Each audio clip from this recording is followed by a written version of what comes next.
All right. Hi, everybody, and welcome. Welcome to today's webinar with Tom Foster, the CEO and founder of Foster Web Marketing, and my friend for well into our second decade. Tom, it's a delight to have you here. The real reason we're on the line today is your company was a sponsor and a very extensive presenter at the Top Practices Summit back in October.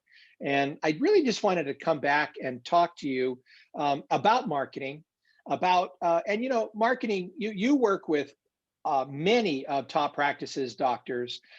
You work with other doctors that aren't in Top Practices that are not podiatrists, and you also, of course, work with attorneys all over the country, if not the world. And you've got your pulse on what's going on with marketing and in 2021, and especially the kind of marketing that we do at Top Practices: information marketing, magnetic, pulling people towards you marketing. So first of all, Tom, my buddy, welcome to the webinar. Thank you, Rem, and thank you for having me. It's always great. We just had a 30-minute chat before this even started to catch up on things, which was fantastic. And yeah, a lot has changed since you and I first met so many years ago when we were putting on, you came down to put on seminars and teach Ben Glass how to do great legal marketing, essentially. Well, a big part of it. That's what kicked it off. Certainly the meeting side, that's for sure. Yeah. And that's how we met. And and I've been fortunate to work with you and be friends with you for 2 decades now. And as a result of that, we've got a lot of mutual, very successful doctors that are in your world and my world. Peter Wishney, Andrew Schneider, Mary Beth Crane, who just retired at 50. Retired. She did.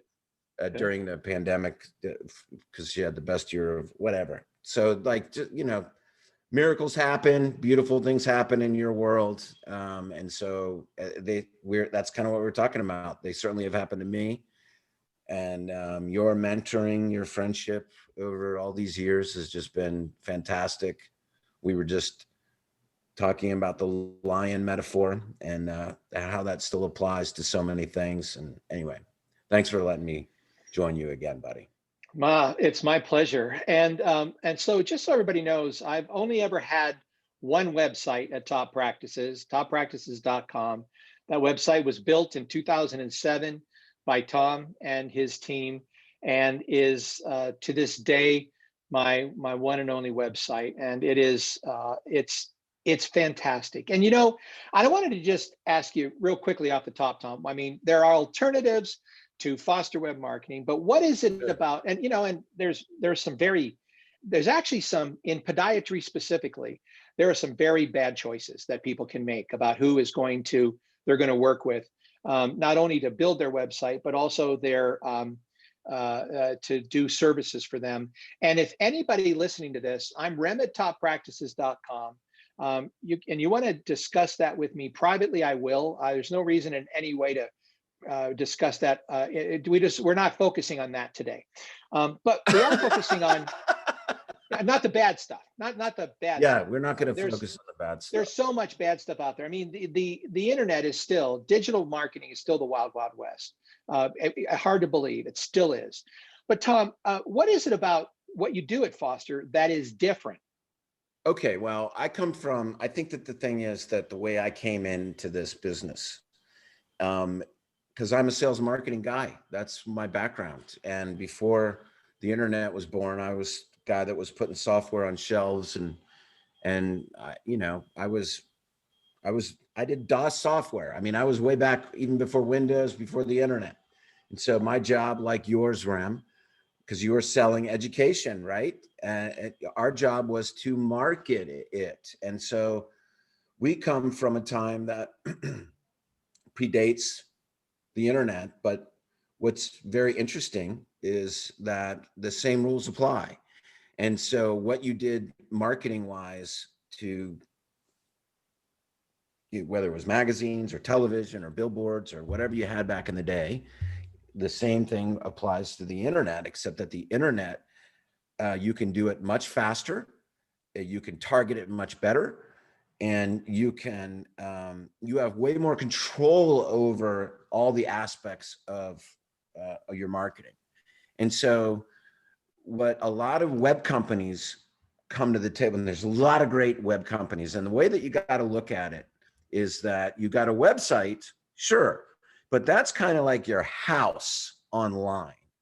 And so you look at your website like your house, but you gotta put stuff in it, and that's your content, and you've got to like do things outside of the house to make it good. And that's what is called like digital marketing. So that's everything that you do outside of the website. It's not just building a website and there it is. And that's kind of part of the confusion.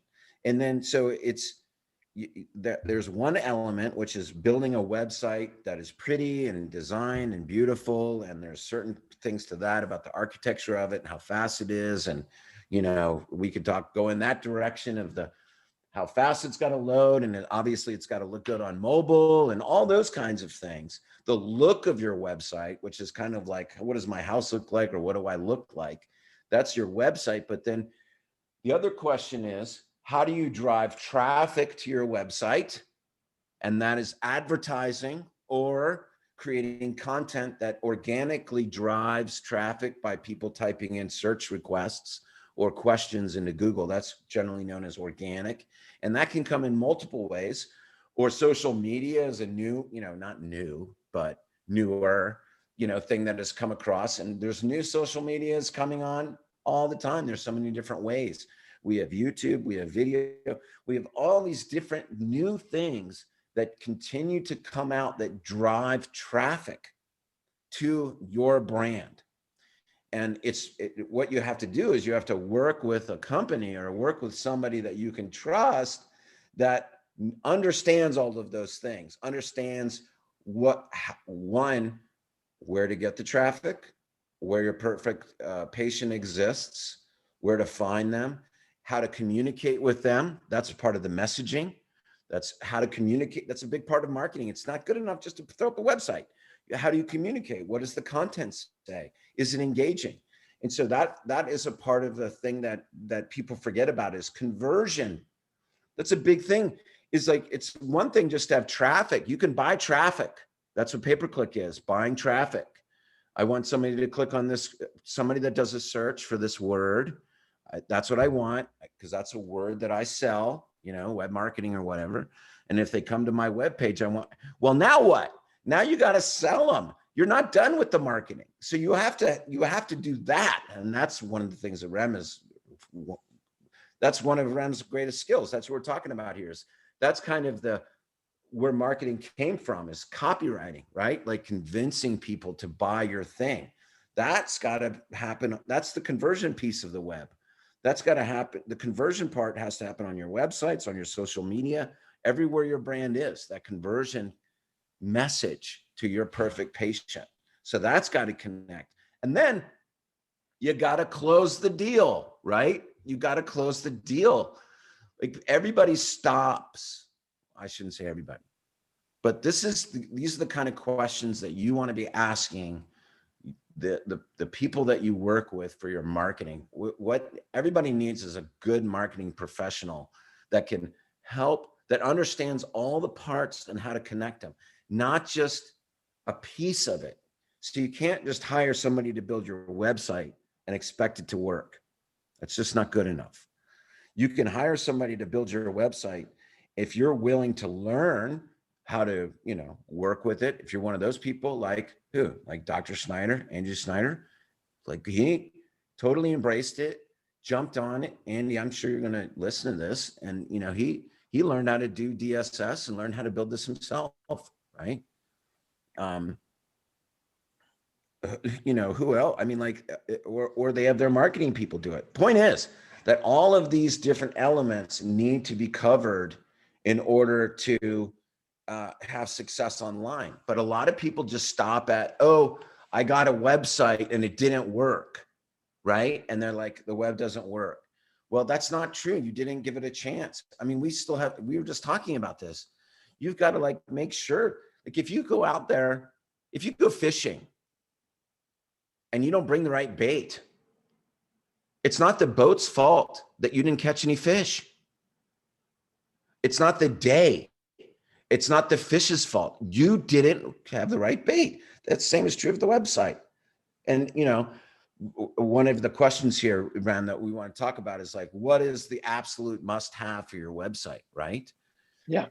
I think that that's really what it is the bait for your perfect patients to buy your products or services.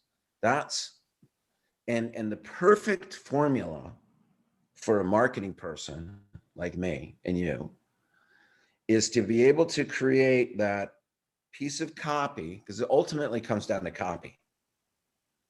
It really does. That's the hardest part. But if you get that down, then everything else, because everything else is just a flow, because you can turn on pay-per-click for keywords, turn it on and off. You can turn off, so you can turn ads on and off. You can manipulate content so it comes up better on search engines. That's a search engine optimization. You can do all of those things to attract your perfect patients or clients or whatever to your brand, to your copy. But unless that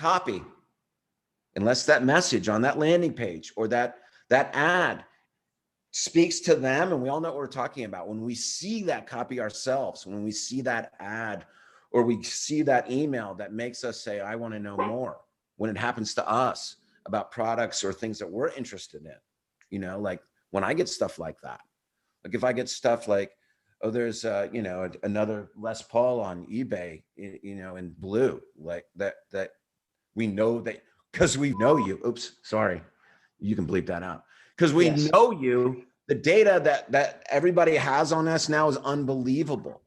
So that's going to get me engaged, right? But the copy is what it's all about. Ultimately, they want me to buy that guitar. Ultimately, they want you to come in, or you want them to come in and get their heels fixed. Their heel pain needs to be fixed. Their toenail needs to be clipped. Their nerve pain needs to end. Whatever it is that you are selling, that copy is the key to success. So that is the must-have, is good copy. That's great. Agree? Agreed. Robert Collier wrote over a century ago, enter the conversation that is already going on in the minds of the people you want to attract. And they're not worried about your credentials. They don't even know where these schools are. They don't care about, like I always say, the bar is, you're not in jail, must be okay. And so they're not thinking about that. They're thinking about, what am I going to do about this? As you said, pain in my heel, bump on the side of my foot, lawsuit It's that I'm fears involved in. and their desires. That is the key. Right. And, it's funny that you said that. I've heard you say that hundreds of times, hundreds over the years, that same thing. And by the way, this message that we're saying, we've said this hundreds of times, and people before us have said this hundreds of times. This is how humans speak to each other. Yep. This is how we get each other's attention, is through me, for lack of a better word, manipulating your fear and your desire to pay attention to me. And so that is what we're doing. When we're jumping up and down and having a temper tantrum as kids, that's what we're doing. You're trying to get somebody else's attention. And so you need to speak to them. You need to speak Otherwise, to them. They won't hear you, because we're exposed to about 5,000 marketing messages every day. Believe it or not, that's actually, you need to be that baby scream. Nobody can stand hearing a baby scream or a puppy whine, as I know right now. I'm going through the you got one. So Tom, let's talk about, go ahead. Let's talk I was about just saying, like, that's what you want to do, is create that. What? Go ahead. What were you saying? Let's talk about bait. I mean, I want to talk about what bait, because, for a web guy, my digital guy, you are the most articulate person about making offers, like the books that we offer, which you offer, I offer, our doctors do. We produce those. And, I'm telling you, like I always say, Rem, the 1980s called and they want their marketing ideas back. What about newsletters? Newsletters matter. And you're just pretty, I know you're a real proponent of this, but it's because you watch it work. So any Oh, thoughts for people that are listening to this and think, oh, come on, I think it's all just about, Instagram. no, well, I mean, like, once again, these are tools in your toolbox, in your marketing Right. toolbox. You got to look at it like that. And so, like, you can't, think about your toolbox you have at your house, or it's always going to have a screwdriver. It should. I mean, you got to have a screwdriver, you got to have a hammer, you got to have, you got to have those tools. And in your marketing, you have to have these tools. Whether you like it or not, they become available. It's not like, well, I don't like using a hammer. Well, that's what the tool is, and it's no different than social media, or like you said, books, offers, and like, let's talk about that for a minute, because the point, there's a lot of things going on when you have a book as an offer. A lot of people try to hack it and end up breaking the whole point of the book. The book needs to, it's not good enough for you to just write a book and throw it up on your website with some landing page with just a picture of the book. Okay. So don't do that. You got to look at it just like your book. Like if you go to a bookstore and somebody's looking through books, what is it about your book that's going to stand out? That's the landing page.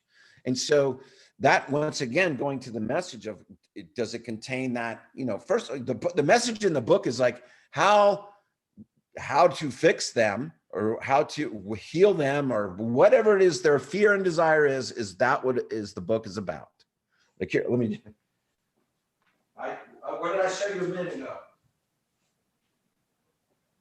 Now, I don't suggest anybody does this insane stuff, but I just wanted to show this because I'm so, what would I tell you? Green with envy, Rem, and both of us, that Russell Brunson, who's a very successful guy, wrote these 4 books, but they contain all the secrets in theory, but I'm going to summarize those giant books so you don't have to read them, okay?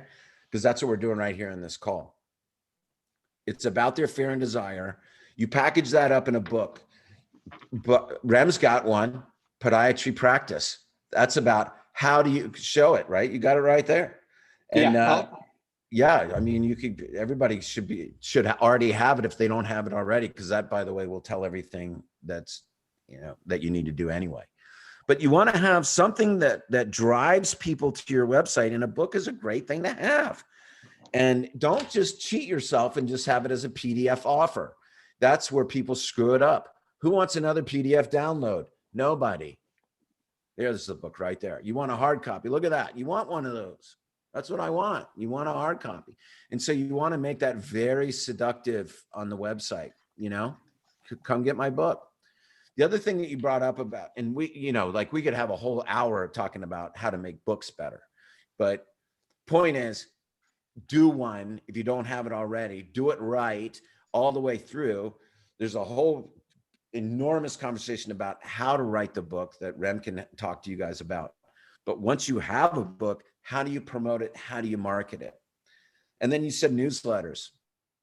Now there's 2 kinds of newsletters. And I always ask, the question, well, what kind do you mean? Are you doing an email or a digital newsletter or print newsletter?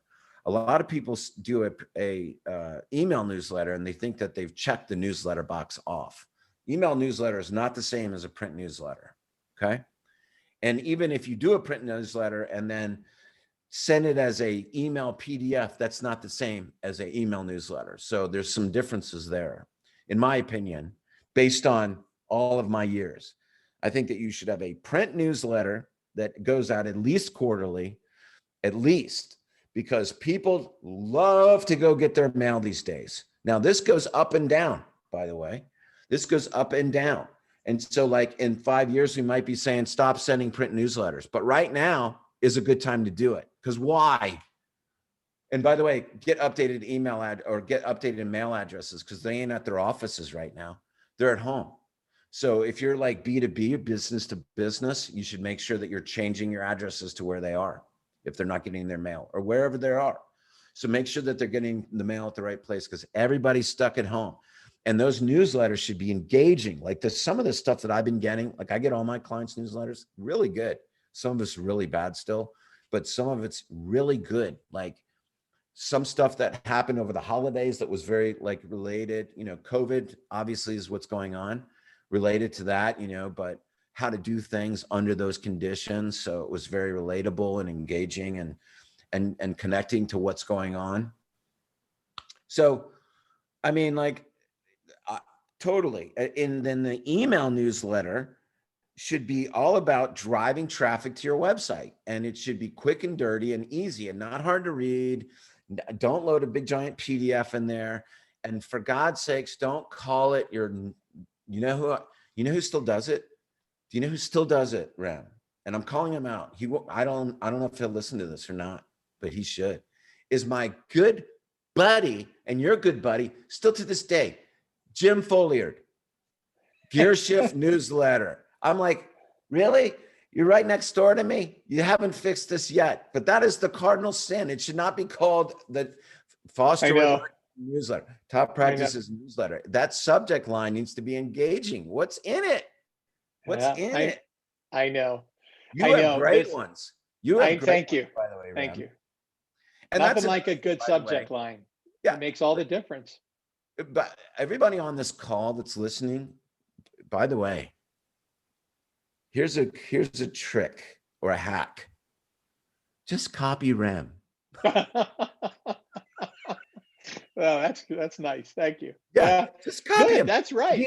But by the way, that's exactly what he's doing. He's like teaching all of you to do what he does.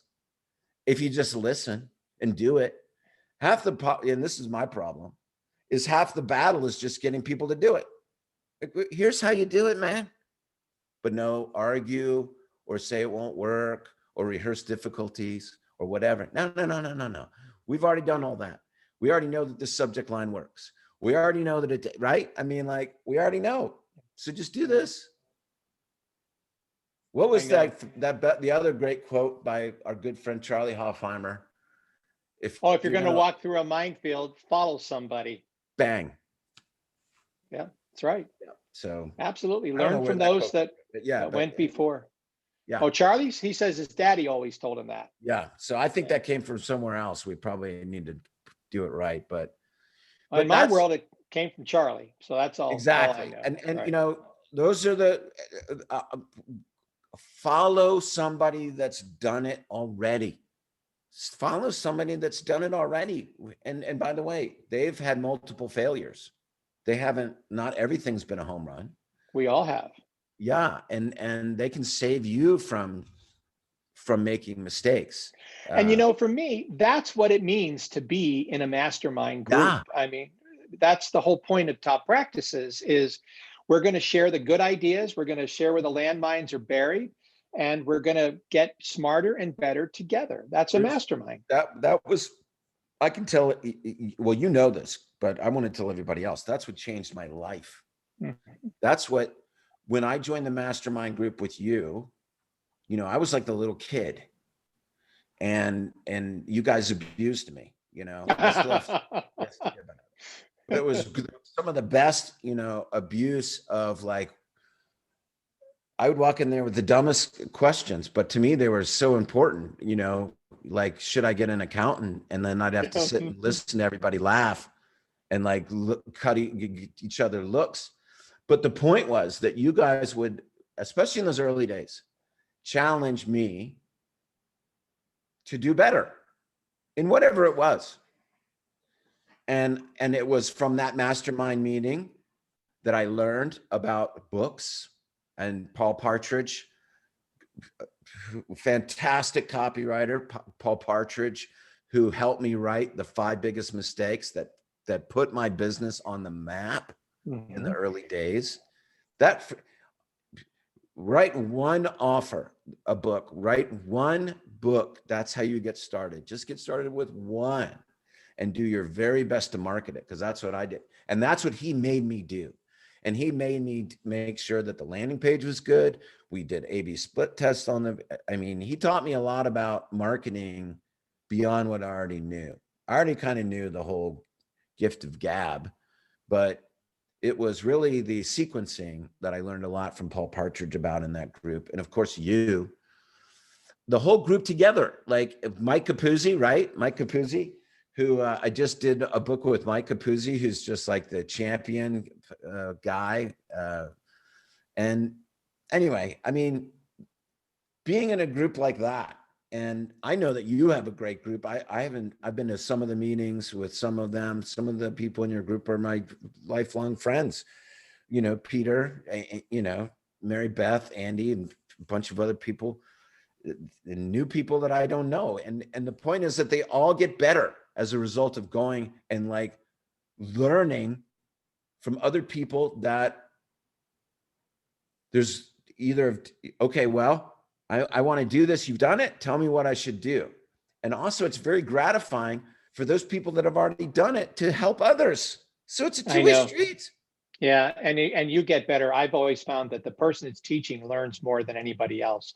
Oh, Tom, I got to totally. watch our time, and Yeah.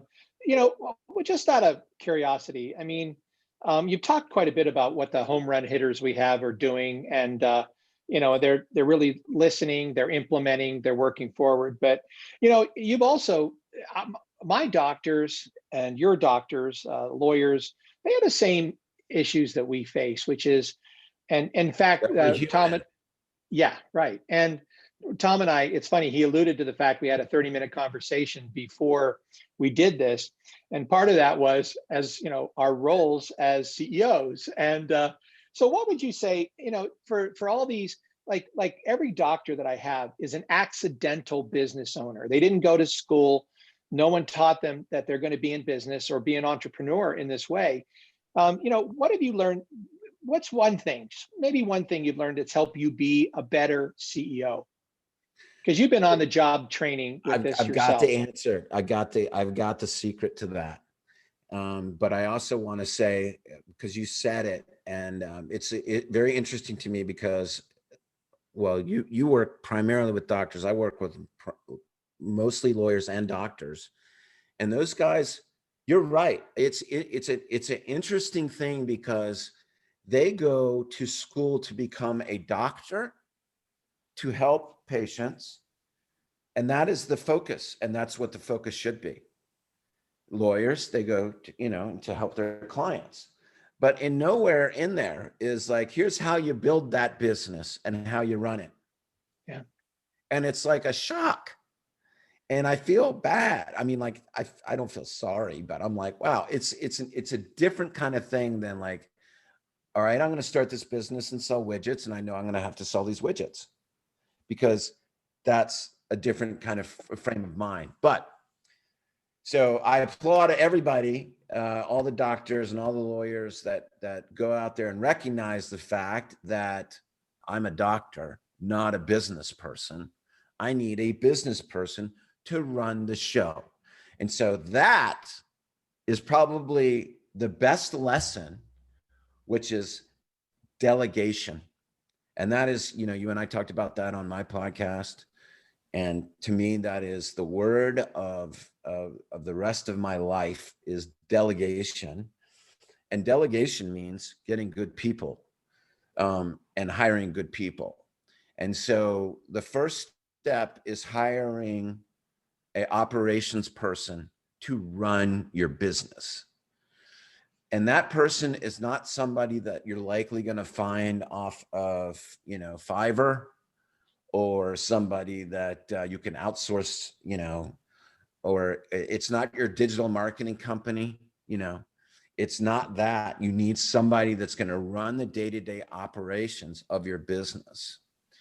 That is all that person. And then you kind of go from there. You know, you go from there, but that person is the one that's going to execute all of the stuff that you have to have done, and make sure that person needs to be a trustworthy person.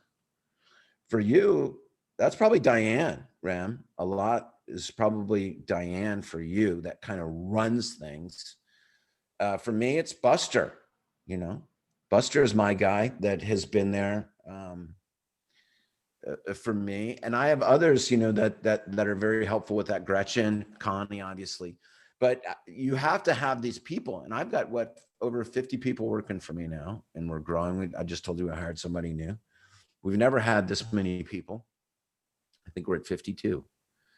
And when I walked in the mastermind group 20 years ago, whatever, I was a company of one. And, I was like wondering if I should hire an accountant. I know. Okay. Well, And I mean, I couldn't agree with you more. Yeah, I mean, absolutely. There's no way you can get where you need to go if it's not through others. You have to learn and you have to how trust. Yes. And you have to, you can't. and verify, see the Right. numbers. And always know your numbers. the other thing is with that is that you have to rule and lead, not from your head, but from your heart, from your soul. And you have to listen to your intuition. We call that our gut, but your gut will never let you down, ever. That's true. Everybody knows this. And so when you listen to this, what this says, because this sometimes will argue with each other. This is your soul, and your soul is always listening, and your soul is a different sense and relationship with other humans than your head does. And your head can be easily tricked with data, but your soul won't. It always knows. You'll always know, and everybody knows that's listening to this is agreeing with me, is that whenever they've gone against what their gut said, and you can call it different things, you're like, I knew it. I knew I should have done that. Or opposite, I knew I should have done that for whatever reason. I've often had people, sorry. I've often had people ask me questions. This happens to me actually every day. People ask me questions they already know the answer to. Yeah. They just want to hear somebody else. They want validation. Confirm it. Yeah. Well, Tom, I know you've got to go. You've got a client you've got to talk to in about a minute. 2 minutes. And, any last parting words of advice for all the folks that are listening? I would just say, your last question is, how do you be a happier person? And that's something that you and I have talked about often over the years. And it's not about materials. It's not about what you think it is. I think that being a happy person is just really being in the moment. If you take care of all these other annoyances, if you don't continue to try to fool yourself that you can do it all yourself, I think truly it's delegation out and finding time to do why you did it all in the first place. That's true happiness in my mind, is like, hey, carving out that, okay, nobody's saying don't work, you got to work, but hey, carve out that time to be with your kids, carve out that time to be with your spouse, carve out that time to be with, your friends or whatever, or play a video game or whatever the hell you like to do. But do something that you like to do, because that's what you're working for. Don't forget what you're working for. You're not working for work. You're working to make yourself happy. And don't forget about yourself, because you're a client for yourself. Don't forget that part. Yeah. I've made it my goal every day to simply have my best day ever today, not postpone it till tomorrow. And I don't allow anything to get in the way of today. And as if it's the last day. And as long as I've known you, no matter what's going on in your life, you've always been a positive light and a positive guy. And so anybody that's listening, suck on to Rem Jackson, because he's going to give you the love juice and that energy you need when we need it, because he does it for me. He's always done it for me. And Rem, I love you. Thank you so much. Thanks for letting me be on here again. Thank you, Tom. It's great to have you, and we'll do it again. The very best. All right, buddy. Bye, buddy. Take care. See you later.